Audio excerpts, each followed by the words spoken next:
Hello students, with this episode I'm going to discuss your next assignment. That's the drawing of the 2 daily comic strips assignment. But first you have to understand that your 4-page comic book story is due on April 20th. Once that is completed, then you can start working on your daily comic strip assignment. I had also mailed you guys packages of handouts that I usually give out around this time for the comic strip assignment.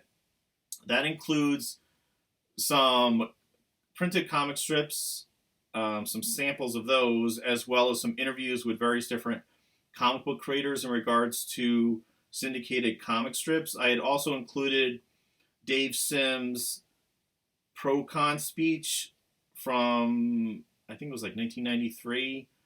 Dave, again, was the creator of the Cerebus comic book series.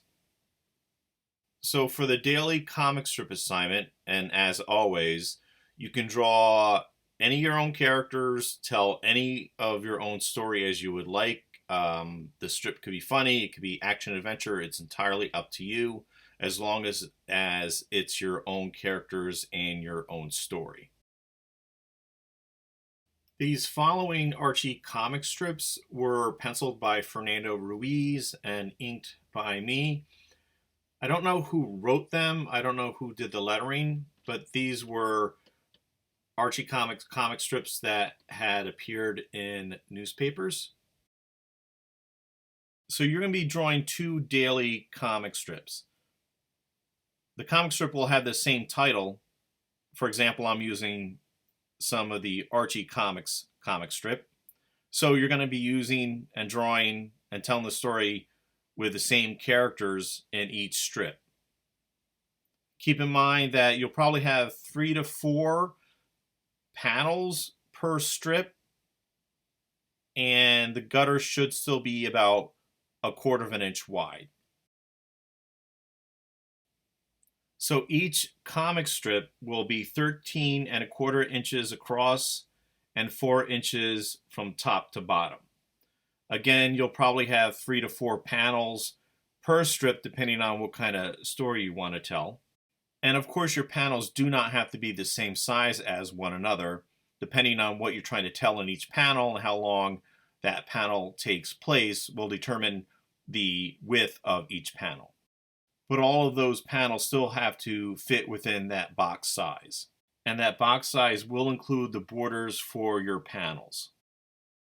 You should take this assignment in this way. Imagine that you're a cartoonist drawing a daily comic strip. So one comic strip would appear one day in the newspapers, and the next comic strip that you draw will appear the next day. So each comic strip is not one big story or one big strip or one big gag. They're actually separate. Unless, of course, if you're doing an adventure comic strip. So traditionally, for an adventure comic strip, if the strip continues into the next day's strip, then the second comic strip would actually have a recap of the previous strip in the first panel, and the end of that strip would have some sort of cliffhanger. If you have any questions about the comic strip assignment, please email me. The due date for that assignment is the last day of class. I'm not quite sure when that is. Once I am told, I will let you know. Please continue to check your student email. Please continue to check the SUNY Orange website in regards to the Chinese coronavirus situation. And that's it. So thank you. God bless. Grace and peace.